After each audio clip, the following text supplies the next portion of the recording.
They call me Sabrina Breast Cancer Douglas. It's a direct result of being willing to share my story, of being willing to hold someone's hand, of being willing to listen to the fears and questions that come from finding a lump or being told you have breast cancer. I've had a few other names, two that are still with me. Sergeant Douglas, actually Staff Sergeant E6, which was earned during 8 years in the United States Army.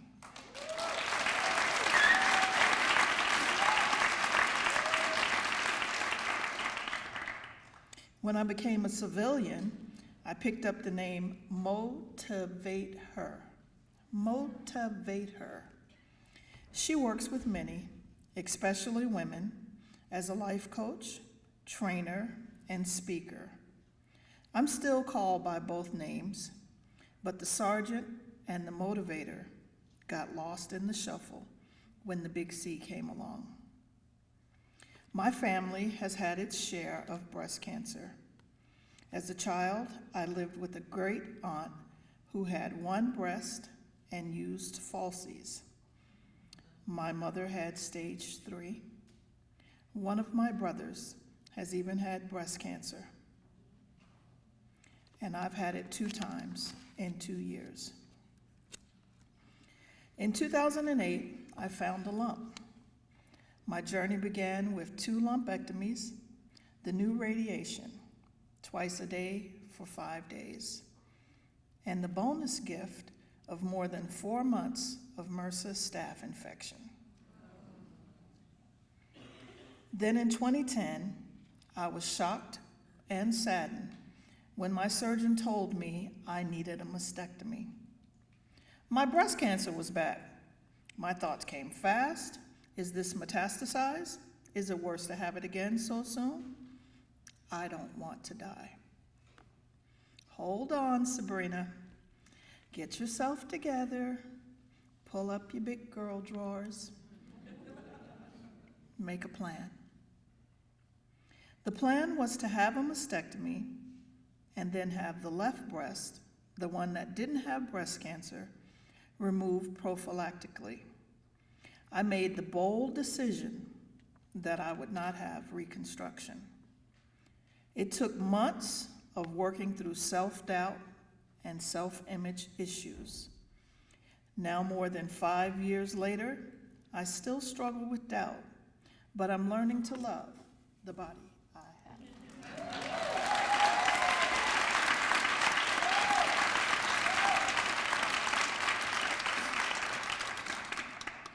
So I asked God, what was I supposed to learn from being a 2-time survivor?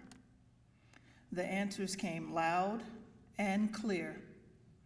Let others know there's life after breast cancer, even after 2 times. You'll get to watch your grands grow up, spoil them, and pay it forward. The spoil your grandchildren part was easy. The youngest of my 2 granddaughters was born in 2009, between my first and second bouts of breast cancer. Looking into her eyes gave me a desperate will to live. She was the 5th of 5 grandchildren from my son, 2 girls and 3 boys. My daughter has given me 3 boys. The newest was born in January of this year.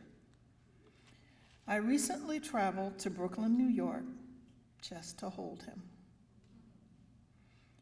It is my ritual to hold each of my grands as soon as they are born, to sing a song of blessing, pray for the baby, connect the voice they've heard in utero with a person, and rock them to sleep while singing This Little Light of Mine. A true second act is being a grandparent. Having grands across a span of ages, newborn, toddler, elementary schoolers, junior high, and high school, gives me glimpses into the lives of a child in 2016. They are my tech team, my carry this, get me that team. One has been my team captain since he was 5, and he just turned 13. Damien's in charge of organizing family and friends for breast cancer activities. He's also in charge of all things pink.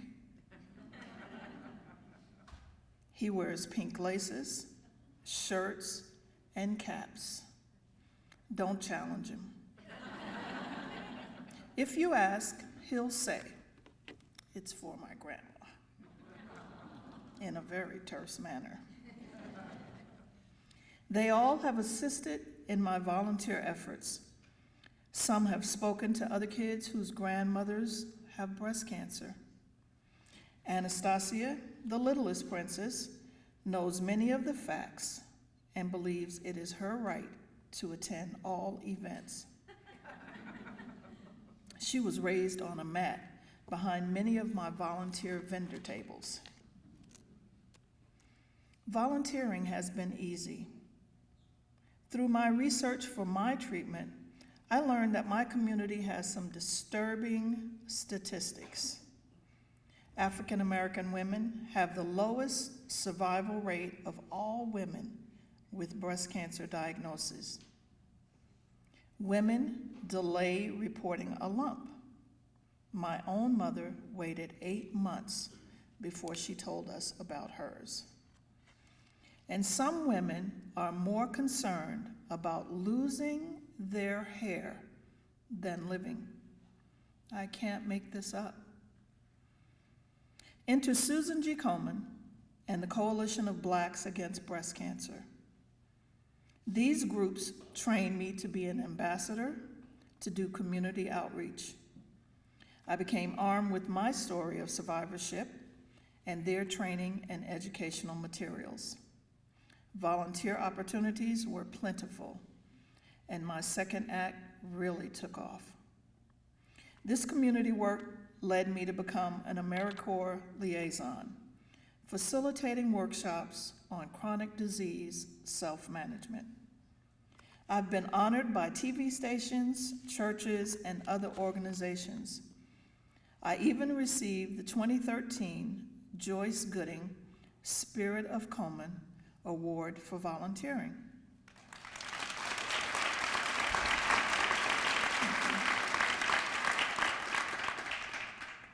It's nice to receive awards and accolades. However, I volunteer because I don't want my 7-year-old granddaughter to hear the words, "You have breast cancer." I volunteer because African Americans are dying at higher rates with some of the most aggressive and late-stage forms of breast cancer. I volunteer because I know there is life after breast cancer. Surviving breast cancer twice has given me another chance to focus on grandchildren, travel, and Al, the love of my life.